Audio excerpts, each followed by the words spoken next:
Ladies and gentlemen, Eagles Nation, welcome back to the Sports from the Chair channel. I'm not going to be long with this one today, but we are truly flying high as our birds are back to the NFC Championship game for the second time in 3 years. And in a surprising twist, our opponent across from us is not the Lions, it's not the Vikings. Turns out it's a divisional opponent in the Washington Commanders. Yes, the Philadelphia Eagles, who came into this postseason as the number 2 seed, will now be hosting the NFC Championship game at the Link this Sunday against the Washington Commanders in what will be round 3 of this matchup on the season, and will be the first time since the 1986-87 season that an NFC Championship game will feature 2 teams from the NFC East.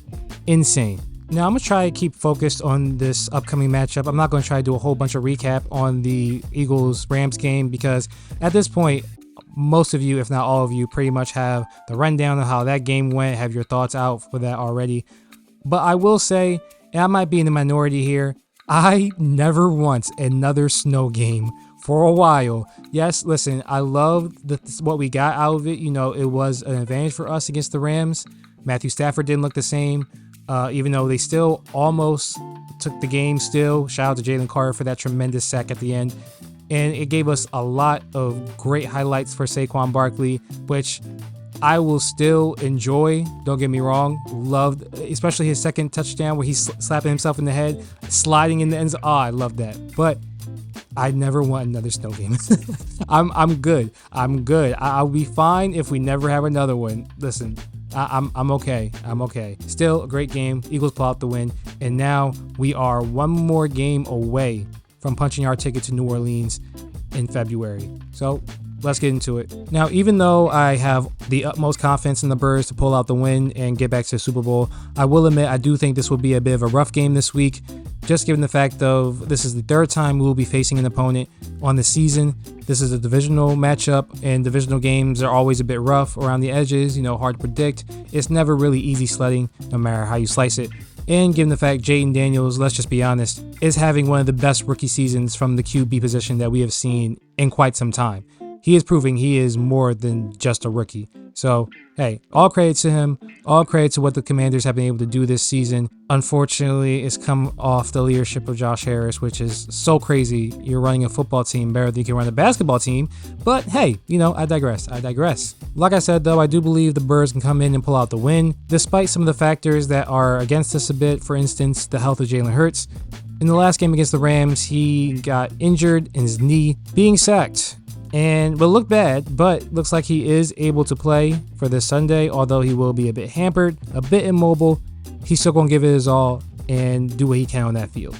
And in that regard, there is good news given the fact that he was at practice today, a limited participant, but still, you know, for a quick turnaround, good to see him on the field. And I will say this for a couple players that will be noted throughout this video. We should be waiting for the Friday practice report to see how everything's going to shape up this weekend. Wednesday, midweek, you know, it's fine, but listen, it's still fairly early. You know, let's not make huge assumptions off of the midweek report. We should be waiting to the Friday report. Then we can make our judgments and make our assumptions and whatnot. But for right now, great to see Jaylen is back on the practice field, doing what he can. And regardless, for him at least, I believe he will be on that field regardless. So yeah, I think we'll be fine there. In other injury news, looks like Quinyon Mitchell will be 100% to play come Sunday. For those of you who may not remember, Q injured his shoulder trying to tackle Matthew Stafford in that game against the Rams last week. An interesting case considering we never really got full detail of how bad the injury was. Like, we knew it was a shoulder injury, but there was never any detail as far as, you know, if it was a collarbone, if it was a stinger. Regardless, looks like there is nothing to really worry about as he will be back on the field. I still have faith in him. I think he can come back and redeem himself against Terry McLaurin. First matchup, played great. Second matchup, gave up a touchdown to Terry, which, you know, Terry's done that to just about everybody in the league. So he's one of the better wide receivers in the league for a reason. He's shown it, whether he's had a good quarterback or not. So this is going to be a good matchup, though. Honestly, outside of this game, I'm excited to see how this matchup goes in years to come. Like, the Quinyon Mitchell, Terry McLaurin matchup, I think it's going to be one that is going to be must see as we go throughout, you know, the next couple years. I'm excited. But yeah, this week, Q will be there. Cooper will be there. The rookies will show out. I am sure of it. In some other injury news, interesting cases today. Looks like Dallas Goedert did not practice at all today. Again, though, this is going to be a case where you want to wait till the Friday injury report to really make judgments on this.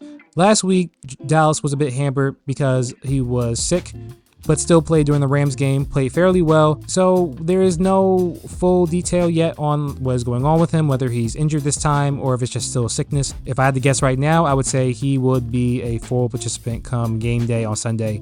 Not too worried there. Looking at the offensive line, we had an interesting case today as Cam Jurgens was limited in practice. Has a bit of a back injury, details are reporting, caused Landon Dickerson to play some snaps at center today in practice. And although I do feel that Cam will play come Sunday, I'm sure he'll be fine. To be honest, I don't have any worries if he's not able to go on Sunday. For those of you who may not remember, Landon Dickerson is no stranger to this. Yes, Cam Jurgens has been playing great this season, been a great replacement for Kelsey. He was handpicked by Kelsey to be his replacement. Landon Dickerson is no stranger to playing center.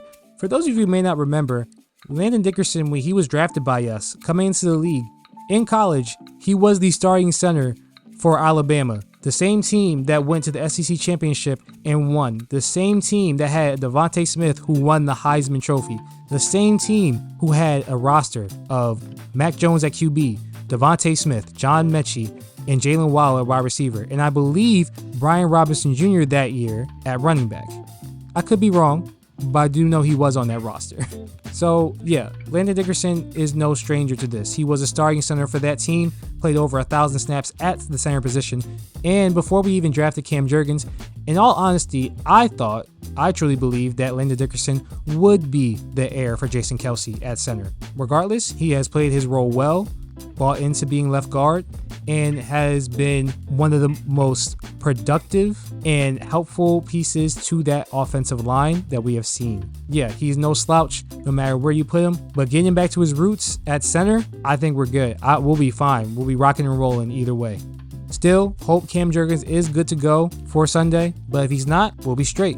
We will be straight. The only worry that I may have is who will be replacing Dickerson at left guard next to Mailata if he is slide back to center. Looking at that, we have either Tyler Steen, Fred Johnson. We have a few options. Both guys have had good games this year, have had bad games this year. Either way, Jeff Stoutland University, I fully have the utmost confidence that they will be able to come in, fulfill their spot, and do as much as needed to win this game and be productive. Still, like I said, I have confidence that Cam Jurgens will be able to play this Sunday. Shouldn't be an issue. We'll be fine there. Looking at the opposing team, there are not many injuries for the Washington Commanders. The one big injury they do have is at their right guard position, as their starting right guard did sustain a season-ending injury in their game against the Lions. Unfortunate, you hate to see that. Hopefully he comes back strong next season. For our purposes though, even though they have a veteran at the backup spot for that right guard, it's still, I would say, advantage us, especially looking at this defensive line and how we've been playing for the last couple games. Last week, it was the Nolan Smith, Jalen Carter show. They showed out. The Georgia boys showed up like they've been doing all season and saved that game for us. Jalen Carter with a timely sack against Matthew Stafford on the final drive was just stellar. It was amazing. Honestly, once I get the money, I think I'm going to buy a Jalen Carter jersey. It's time. I normally don't get defensive player jerseys, but it's time. Nolan Smith has, almost 10 sacks on the season now? It's insane. Everyone calling him a bust coming into this year, proving everyone wrong, and I'm so happy to see it. But like I said, backup guard in a position where, you're going to have to try to contain Jalen Carter a lot. Not many can keep up with Carter. The only way you can try to contain him is by double teaming and triple teaming him. And if you do that, you open the door for Nolan Smith, Josh Sweat, Milton Williams, someone to come and make a big play. In that regard, I say, listen, good luck. Vic Fangio has gotten this defensive line specifically looking lights out, game in, game out. I have the utmost confidence they will come to play this week. Yeah, it's going to be an interesting matchup to keep an eye on. Of course, the key matchup to look forward to in this game, just like a couple of our last games, is going to be Saquon Barkley and the Eagles O-line versus the Commanders defensive line. Of course, there's going to be a nasty, aggressive game. The Commanders are coming in trying to prove a point. They're playing with house money. We are going to have to match that intensity, get right back at them, get those lanes clear for Saquon to get off a big run and hit his head on the goalpost. They're going to try to contain him again. They're going to try to put Jalen in jail. We need to do what we do at our home field and make sure that that doesn't happen, that they won't just have their way out there. Interestingly enough, though, looking at Saquon, we passed up one rushing record in the regular season. Interestingly enough, though, it turns out we may have a chance to eclipse another with Saquon, as it was reported before the Rams game that Saquon is 5th for most rushing yards in the season all time, including the playoffs. He was 5th before the game against the Rams. In the game against the Rams, he tallied 205 rushing yards. That catapulted him to the 3rd place spot. And number 1 on that list is Terrell Davis with 2,476 rushing yards. Saquon only needs 147, maybe 48 rushing yards to eclipse that mark and be number 1 in that category on that list. It's just funny to me how things work. You know, we pass up one record when that was important. Pass up one chance to, you know, take history there, and now you have a chance to take history in a different way. Well, in a different stage, not in a different way, but yeah, that's funny how things work sometimes. It's great to see, though. Hopefully we can get that record because it will be so nice to see. But yeah, this is going to be an interesting game. Like I said, I'm not going to be long with this one. Just going to go down the quick synopsis of stuff. This will be an interesting game. This will be probably the most, I don't want to say the most difficult game, even though it is a divisional matchup. This one, you know, it's going to be one for the books. I do believe. Like, it's going to be a great game. Jaden Daniels going to come in, do whatever he can to get this team a win. We have to do everything we can to keep that from happening. I will be watching the game Sunday. I'm excited for it. Don't know about you guys, but this is going to be... I'm going to be on the edge of my seat for this, honestly. This is going to be an amazing game. So, yeah. Funny how the tables turn. This is probably the best outcome, the road that the Eagles could have had getting to the NFC Championship and potentially Super Bowl. So, yeah. Thank you guys for listening. Thank you guys for tuning in. Hopefully you guys enjoyed this video. If you did, leave a like, comment, share, subscribe, do all that good stuff. And I just want to add a quick little message. I know for right now in this season, outside of football, it seems a bit rough with everything going on in the world, everything going on in society. Yeah, I just want to try to encourage you guys the best I can. Like, hey, do your best. Keep your head up. I know things look a little rough now, but it will get better. As long as you do your best to put your best foot forward every day you wake up, you know, there's always a reason to live. Praying for you guys, hoping for the best for all of you. And if you made it this far, thank you so much. If not, it's okay. Still hoping for the best for all of you. Love you all. Be blessed. Stay safe. And I will talk to you guys after the game on Sunday. I'll have a video posted out soon after that. Love you guys, and go Birds.